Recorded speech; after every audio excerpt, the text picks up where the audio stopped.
Gold नहीं होता क्या है? लोग सोचते हैं कि पैरों में सोना लग जाएगा, तो इसका क्या मतलब है? आजकल नई टेक्निक्स भी आ गई हैं घुटने और हिप जॉइंट को रिप्लेस करने के लिए। वाओ, मसल कट किए बिना हम सर्जरी कर पा रहे हैं। बिल्कुल सही, और इसके फायदे ही फायदे हैं। और मैं अपने ओपीडी के सारे पेशेंट को यही बोलता है, इवन मेरी प्रैक्टिस में भी मैं जब भी कोई सर्जरी प्लान करता हूँ तो मेरे दिमाग में यही चलता है कि मैं अपने पेशेंट को दूसरे दिन अपने पैरों पे कैसे खड़ा करूँ। कई बार हम बहुत दिनों तक इस पेन के साथ रहते हैं। हमें ये घुटना, हमारी कमर जॉइंट, ये जो हिप जॉइंट है, इसको रिप्लेस कब कराना चाहिए? डेली कैल्शियम टैबलेट्स को खाना कितने देंगे इसमें से 10 में से आप? अच्छा हो गया किसी ने चूना नहीं बोला है। देखिए, एक बहुत आदत होती है लोगों को नकल क्रैक करने की, हड्डियों को क्रैक करने की। चटक चटक की आवाज से उनको लगता है कि उनकी हड्डियां बिल्कुल ठीक हो गई है। सर, इसके बारे में क्या स्कोर देंगे आप? That is, I think it's a bullshit. I'll give you -4 out of 10. Oh my God! काफी सालों से चल रहा है, तो पता ही नहीं चलता है। हाँ, जब फ्रैक्चर हो जाते हैं जस्ट गिरने पे, जब आते हैं तब पता चलता है कि भाई वो तो बहुत पुरानी गलती है जो हम निगलेक्ट करते आ रहे हैं। आजकल स्टेरॉइड का अब्यूज बहुत ज्यादा होने लग गया है, उसके कारण भी सर कई बार हिप जॉइंट को तकलीफ होती है। इस बारे में थोड़ा बताएंगे आप? ओरिजिनल सेगमेंट में हमारे दर्शक ये जानना चाहते हैं कि कुछ ऐसी चीजें हम करें जिसकी वजह से हमें आपको दिखाना ना पड़े। आपका धंधा कम करने के लिए हम ये बात कर रहे हैं ओरिजिनल सेगमेंट में।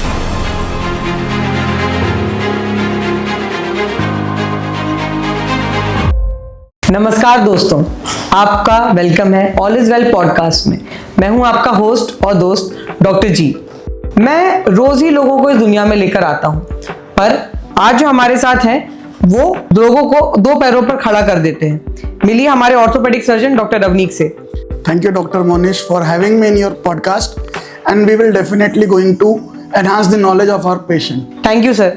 सर, मेरे पास तो पेशेंट आते हैं जनरली डिलीवरी कराने के लिए, बट आपके पास जब आते हैं जब उनको रिपेयर कराने की जरूरत पड़ती है, तो जनरली हमने ऐसा देखा है कि एक बहुत क्रेज चल रहा है। मेरे पास यहाँ पर उसका स्पेसिमेन भी रखा हुआ है, गोल्ड नी का। ये गोल्ड नी होता क्या है? लोग सोचते हैं कि पैरों में सोना लग जाएगा, चोर चुरा के लेकर चला जाएगा, तो इसका क्या मतलब है? Definitely a good question, Dr. Monish, and you are eager to see कि ये गोल्ड नी होता क्या है ना? Gold knee is definitely not made up of gold. तो पेशेंट को घबराने की जरूरत नहीं है कि उनका कोई घुटना काट के लेके चले जाएगा। It is generally a metal coating, that is a titanium niobium bromide coating. The joint is made up of, means the implant is made up of the cobalt chromium implant only. It's just the coating that helps in many ways to the patient. Its benefit are कि इसके benefit ये है कि ये जो coating है, जो सुनहरी कोटिंग जिसको बोलते हैं, उसका काम है कि ये हाइपो एलर्जिक होती है। हाइपो एलर्जी होने की वजह से जिनमें मेटल एलर्जी होती है वो पेशेंट में ये काफी हेल्पफुल है। सेकेंडली, अपार्ट फ्रॉम दिस, जब ये कोटिंग की जाती है तो जो है स्टर्डीनेस इम्प्लांट की वो बढ़ जाती है, तो इम्प्लांट की लॉन्जिटिविटी बढ़ जाती है। जो घुटना 20 साल में खराब होना है वो 25-30 साल में चल जाता है। थर्डली, क्या होता है, इसका कोएफिशिएंट ऑफ फ्रिक्शन काफी कम है, तो ये चिकना ज्यादा है, तो ये घिसेगा कम, तो ऑटोमेटिकली लॉन्जिटिविटी और अच्छी हो जाएगी। तो ओवरऑल फायदे ही फायदे हैं गोल्ड नी के। तो मतलब गोल्ड नी सिर्फ शो ऑफ के लिए नहीं है? बिल्कुल नहीं, ये बहुत सारे फायदे देता है। सर, वैसे मैंने कहीं पढ़ा था कि आजकल नई टेक्निक्स भी आ गई हैं घुटने और हिप जॉइंट को रिप्लेस करने के लिए। सर, ये सब वास्टस टेक्निक क्या होती है जो घुटने को रिप्लेस करने के लिए होती है, और डायरेक्ट एंटीरियर अप्रोच क्या होती है जो हिप रिप्लेसमेंट के लिए काम आती है? या फिर से एक बहुत ही अच्छा क्वेश्चन आपने पूछा गया है। जो सब वास्टस टेक्निक है, एंड वी आर ग्लैड कि हम ऑल इज वेल में यही टेक्निक से घुटना रिप्लेस कर रहे हैं। सब वास्टस टेक्निक यह होती है कि जनरली जो पहले जो टेक्निक थी वो मीडियल पैरापटेलर यूज होती थी। एक्चुअली जो क्वाड्रिसेप टेंडन है ना, जो क्वाड्रिसेप मसल है, जो एक बल्क बना के टेंडन जो टिबियल ट्यूबरोसिटी में अटैच होता है, तो पहले क्या होता था कि हम ये टेंडन को कट करते थे और फिर नी के अंदर जाते थे सर्जरी के लिए। अभी what we are doing, we are going below and lifting the tendon, means कोई मसल कट नहीं है। वाओ, मसल कट किए बिना हम सर्जरी कर पा रहे हैं। बिल्कुल सही, और इसके फायदे ही फायदे हैं। रिकवरी बहुत ही जल्दी होती है। हमारे पेशेंट तो यही बोलते हैं कि सर, हमें तो बताया गया था कि 6 दिन रुकना पड़ेगा, 7 दिन रुकना पड़ेगा, बहुत दर्द होगा, बट हमें तो ऐसा कुछ महसूस ही नहीं होता है। दूसरे दिन से हम आराम से बैठ रहे हैं, चल रहे हैं, तो हमें जो डराया गया था नी रिप्लेसमेंट के बारे में, ऐसा तो हमें कुछ फील नहीं हो रहा है। तो यही एडवांटेज है ये सब वेस्टिस अप्रोच का जो हम रूटीनली अपने हॉस्पिटल में कर रहे हैं। सर आपने बिल्कुल सही एक बात कही हमसे कि जो पेशेंट्स हैं उनको एक बहुत बड़ी दिक्कत आने लगी है। वो कहते हैं कि हमें तो 6 महीने बेड रेस्ट पे रहना पड़ेगा, ऑपरेशन हो गया है, घुटना बदल गया है, मुझे तो 6 महीने बेड पे रहना पड़ेगा। क्या ये सच है या एक मिथ है? It's a myth. आपने मैं अपने पेशेंट में देखे ऑल इज वेल के पेशेंट, बिल्कुल सर, हमारे जो पेशेंट कि अपने दूसरे दिन ही चलते हैं। अरे इवन थर्ड डे तो स्टेयर क्लाइंबिंग करके मजे से चौथे दिन घर चले जाते हैं, और फॉलोअप में आते हैं तो बिना कोई वॉक करके स्ट्रेट फॉरवर्ड चल के आते, आराम से बैठते हैं, बातें करते हैं और बताते हैं कि साहब बहुत बड़ी गलती हो गई, हमने पहले घुटना क्यों नहीं बदलवा दिया, लोगों ने तो हमें बहुत ही डरा के रखा था कि भाई ये क्यों नहीं करवाया। लेकिन आप भगवान के जैसे हमें मिले हैं जो हमारा दुख दर्द सह लेते हैं और हमें बहुत ही जल्दी चलने में एनकरेज करते हैं। आपकी जो टेक्निक है उसके कारण में हमें दूसरे दिन से ही चलना फिरना मुमकिन हो पाता है, और हमें ऐसा लगता ही नहीं कि भाई हमारा कोई बड़ा ऑपरेशन हुआ है। हम तो नहीं, हमारे पड़ोस वाले भी आजकल पूछते हैं कि भाई कहाँ से रिप्लेसमेंट कराया, सर्जरी कहाँ से की है, यही सारे प्रश्न होते हैं। तो हम तो यही बोलते हैं भाई कि ऑल इज वेल में हमारा घुटना ऑल इज वेल हो चुका है। बहुत ही बढ़िया सर। देखिए हमारे पास जो लोग आते हैं वो देर से आते हैं, बट देर से दुरुस्त होकर जाते हैं। आप लोग ये देरी ना करिए, क्योंकि देरी करने की वजह से कई बार हम बहुत दिनों तक इस पेन के साथ रहते हैं। तो सर अगला क्वेश्चन मेरा इसी पे आता है कि हमें ये घुटना, हमारी कमर जॉइंट, ये जो हिप जॉइंट है, इसको रिप्लेस कब कराना चाहिए? Actually very good question.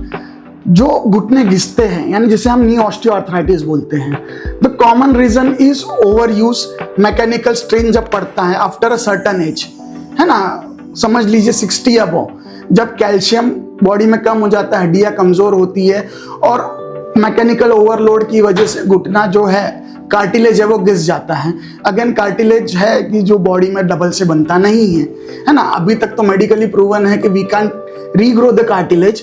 सो यही है कि जब कार्टिलेज ज्यादा घिस जाता है उसके बीच में ये मिनिस्कल वाली गादी होती है ना, तो जब ये नीला कार्टिलेज का परत घिस जाता है और ये जब गादी घिस जाती है तो क्या होता है कि बोन और बोन एक्सपोज हो जाते हैं। यह कंडीशन जब आती है तो इसमें क्या होता है, इसमें जो कॉमन मेडिकेशन अपन देते हैं और जो लाइफस्टाइल मॉडिफिकेशन अपन बोलते हैं, जो स्टेज 1 या स्टेज 2 आर्थराइटिस में अपन जनरली पेशेंट को बताते हैं, वो भी काम नहीं करती है। पेशेंट को रेस्ट पेन होता है, यानी वो आराम भी करे तब भी उसको दर्द हो रहा है, दवाइयाँ खा रहा है फिर भी दर्द हो रहा है। तो इतनी दवाइयाँ आपने क्यों खाना है? बिकॉज अपन शरीर में कुछ भी डालेंगे तो उसका इफेक्ट भी है, तो साइड इफेक्ट भी है बहुत ज्यादा। और मैंने ऐसे अपने प्रैक्टिस में 2-3 पेशेंट देखे हैं जिन्होंने पेन किलर के इतने हाई डोजेस खा लिए कि उनकी किडनी जवाब दे दी।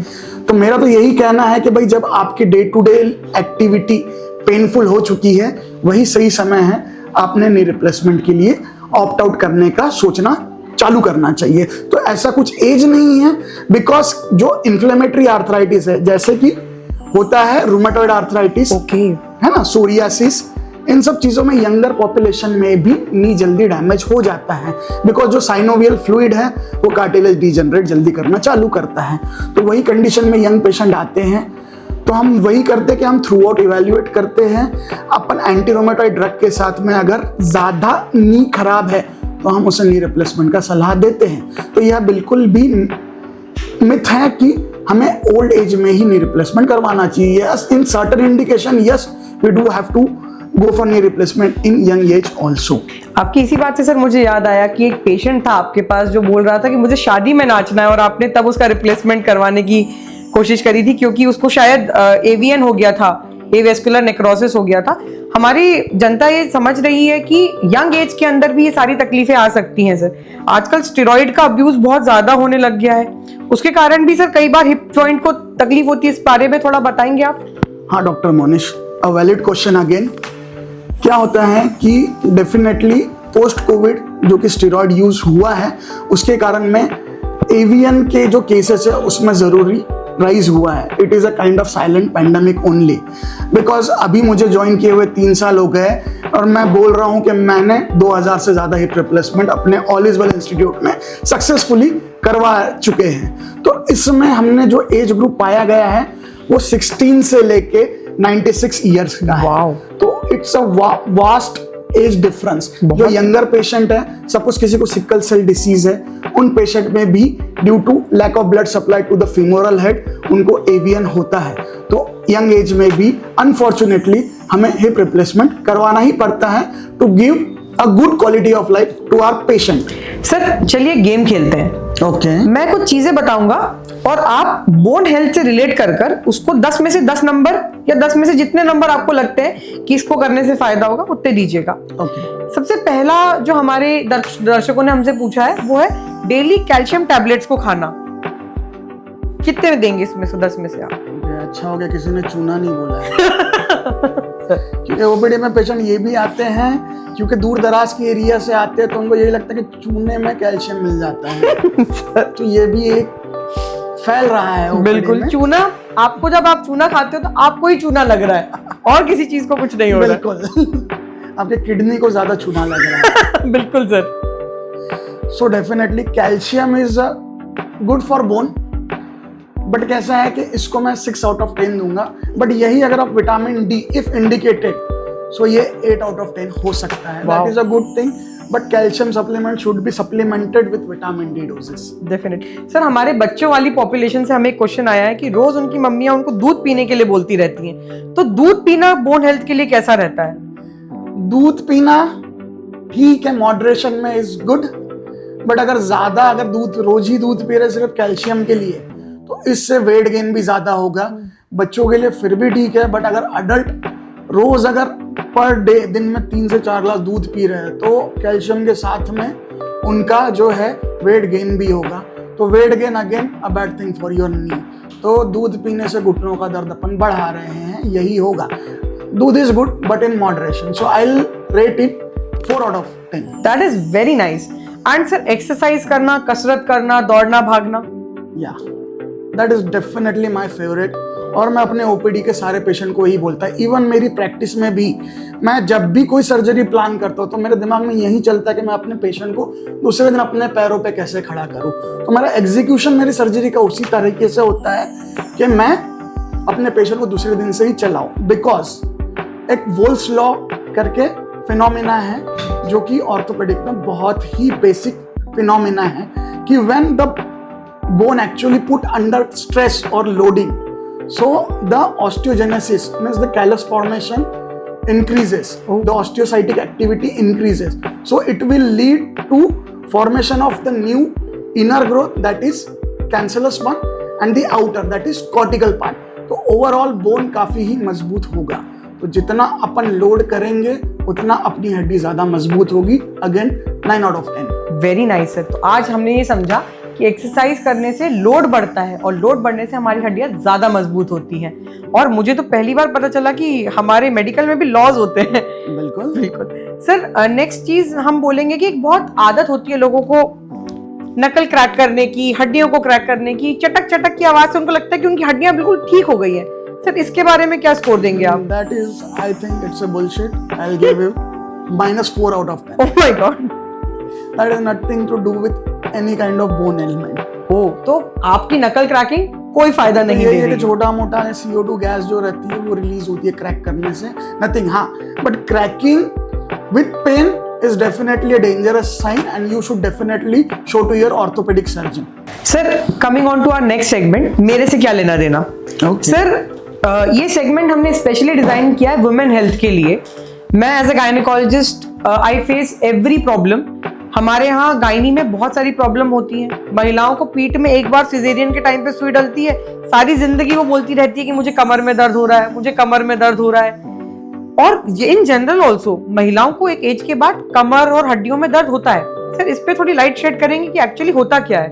बिल्कुल, आप जैसे बोल रहे हो कि सुई देने पे that means anaesthesia. After anaesthesia कमर दर्द होता है तो पेशेंट फील करता है कि तब दर्द चालू हुआ है, just to blame something. Because हमें काफी आदत है कि हम अपने पे खुद नहीं लेते, हमको दूसरों के उंगलियां दिखाने की आदत है।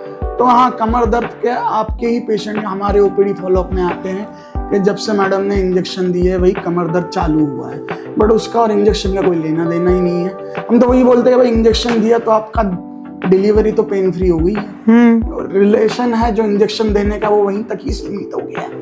उसके बाद में आपने जो पोस्चर मेंटेन किया थ्रू आउट डिलीवरी, वो आपका बैक एक का कॉज है कि आप प्रॉपर पोस्चर मेंटेन नहीं किए, उससे बैक पे काफी स्ट्रेस आया है। हाँ भाई, कि प्रेगनेंसी इटसेल्फ जो कंडीशन है वो स्ट्रेसफुल कंडीशन है, तो उससे क्या होता है कि बैक पे स्ट्रेस आना इज लाजमी। बट अगर आप प्रॉपर एक्सरसाइज करें, हाइड्रेशन मेंटेन करें, एक प्रॉपर डाइट ले और कुछ एक्सरसाइजेस है अगर वो करें, तो मेरे ख्याल से पोस्टपार्टम जो बैक एक है उसके इंसिडेंस कम हो जाएंगे। अगेन सेकंड थिंग कि पोस्टपार्टम होने के बाद में आई नो कि you prescribe them calcium, vitamin D, but patient लेता नहीं है बिकॉज इंडियन कल्चर में ये है कि हेल्थ सबसे ज्यादा निगलेक्ट होती है, तो हेल्थ कम लास्ट। लेकिन जब कोई चीज ज्यादा होगी, उनकी डे टू डे एक्टिविटी को हैम्पर कर रही है, फिर वो ब्लेम लेके आ जाते हैं ओपीडी में। तो कहना यही है कि भाई अपने डॉक्टर की सलाह माने, प्रॉपर पोस्चर मेंटेन करिए, हाइड्रेशन मेंटेन करिए। हाँ, मैं मानता हूँ आप अपने पेशेंट को काफ़ी बार बताते हैं कि प्रॉपर पोस्चर मेंटेन करना है, हाइड्रेटेड रखना है, जो सप्लीमेंटेशन है आयरन कैल्शियम प्रॉपरली लेना थ्रू आउट द प्रेगनेंसी और आफ्टर द प्रेगनेंसी ऑल्सो। तो अपन तो बताते ही रह जाते हैं, फॉलो पेशेंट करता है, ये हमें पता नहीं है। आप बताइए मोनिश, आपका क्या एक्सपीरियंस है? सर मेरा एक्सपीरियंस तो ये है कि हमारी जो दादी नानियां हैं वो कहती हैं कि हमारे टाइम पे तो ना हमने आयरन खाया ना कैल्शियम खाया, हम तो बिल्कुल ठीक रहे। तो उनकी बेटियों को, उनकी बहुओं को भी वो आयरन कैल्शियम खाने नहीं देती हैं, बोलती हैं कि हल्का खाना खाओ, ये खा लो, दूध पी लो, बट दूध से कैल्शियम की मात्रा पूरी नहीं होती है। तो मुझे कहीं ना कहीं लगता है कि कैल्शियम सप्लीमेंटेशन जो हम लिखते हैं पोस्टपार्टम पीरियड में बहुत इंपॉर्टेंट है, क्योंकि आप उस टाइम एक बंदे के लिए कैल्शियम नहीं ले रहे, आप 2 जानों के लिए कैल्शियम एक साथ ले रहे हैं। दैट्स माय पॉइंट, वही मैं कहना चाहता हूँ। तो it is due to calcium, vitamin D, improper posture. तो अगर अपन ये सारी चीजें अगर प्रॉपर एक एजुकेट करे पेशेंट को, तो आई डोंट थिंक कि उन्हें ये जो आपका इशू है ये होगा कभी। तो मेरा तो यही है कि अगर पेशेंट डॉक्टर की सलाह प्रॉपरली फॉलो करे तो उनको यह इशू आने ही नहीं होना। सर और जो पोस्ट मीनोपॉजल फीमेल्स होती हैं हमारी, जिनको एक समय के बाद पीरियड्स आना बंद हो जाते हैं, उनके अंदर भी कैल्शियम की मात्रा बहुत कम हो जाती है, तो उनके लिए क्या करना चाहिए? That is against a different scenario. After post menopause जो अपना हार्मोनल बैलेंस जो रहता है एक फीमेल में particularly, the oestrogen and progesterone cycle, तो पोस्ट मेनोपॉजल में ये थोड़ी गड़बड़ आ जाती है।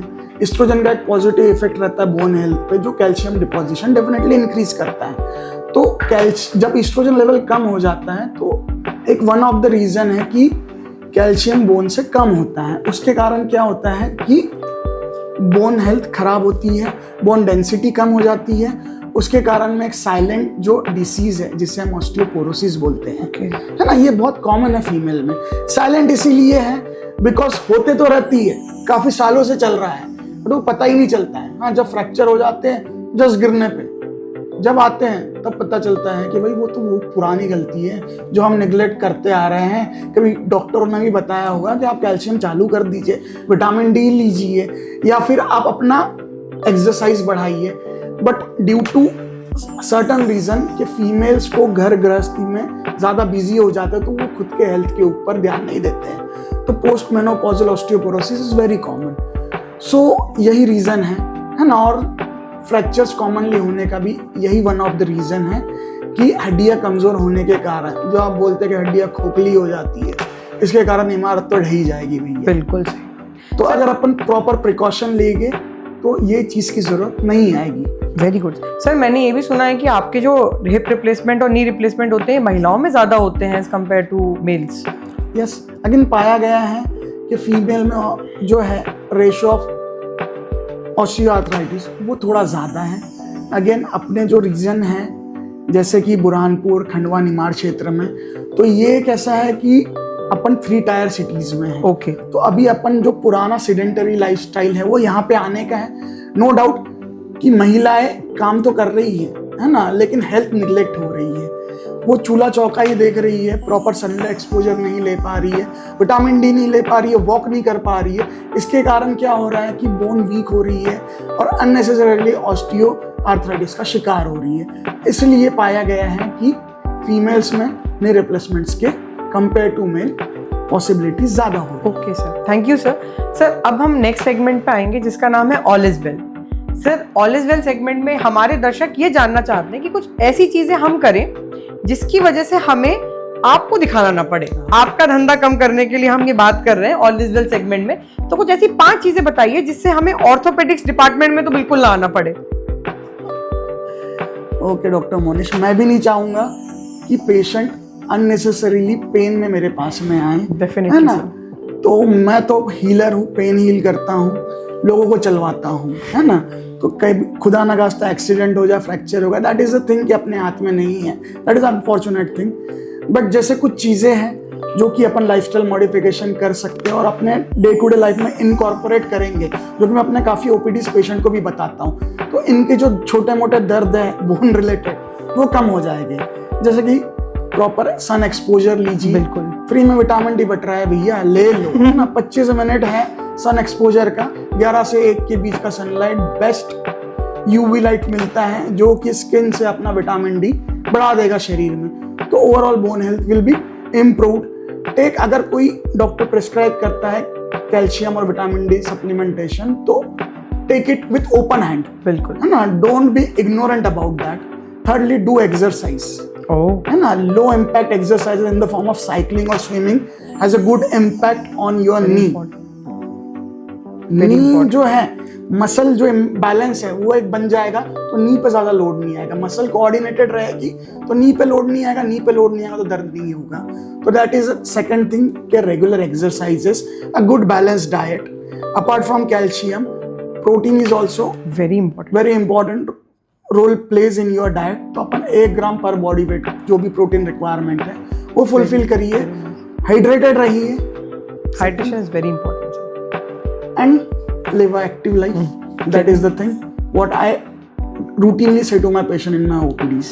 Thank you so Very much, sir. simple steps, अगर फॉलो करेंगे तो मेरे पास तो आना ही नहीं पड़ेगा। Thank you so much sir. आपने ये टिप्स जो दी हैं, शायद हमारे दर्शक फॉलो करेंगे तो शायद ऑल इज वेल का धंधा थोड़ा और कम हो जाए।